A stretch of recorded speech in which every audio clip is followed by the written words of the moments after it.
মানিকগঞ্জের ঘিওর উপজেলায় কম্পিউটার কম্পোজের এক দোকানের দাড়ি ধরে টানা হেঁচড়া ও চড়-থাপ্পড়ের ভিডিও চিত্র সামাজিক যোগাযোগ মাধ্যম ফেসবুকে ছড়িয়ে পড়েছে। এ ঘটনায় ভুক্তভোগী ওই দোকানি মারধরকারীর বিরুদ্ধে থানায় লিখিত অভিযোগ করেছেন। ২৩ জুন রাতে উপজেলা সদরে এই ঘটনা ঘটে।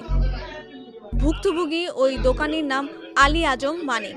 ঘিওর সদরের বাসস্ট্যান্ড এলাকায় তার মানিক কম্পিউটার অ্যান্ড ট্রেনিং সেন্টার নামে একটি দোকান রয়েছে। অভিযুক্ত ব্যক্তি নাসিম ভুইয়া ঘিওর বাজারের টিনের ব্যবসা করেন।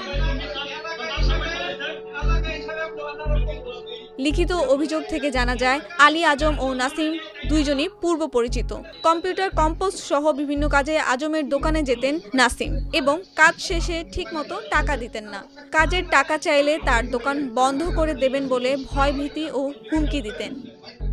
২৩ জুন রাত ৯টার দিকে নিজের কম্পিউটারের দোকানে কাজ করছিলেন আজম। এ সময় নাসিম তার কাছে গিয়ে জরুরি কিছু কাজ করে দিতে বলেন। তবে আজম অন্য লোকজনের কাজে ব্যস্ত থাকায় নাসিমকে কিছুক্ষণ অপেক্ষা করতে বলেন। এতে ক্ষিপ্ত হয়ে নাসিম দোকানি আজমের দাড়ি ধরে টানা হেঁচড়া করেন এবং চড়-থাপ্পড় দেন।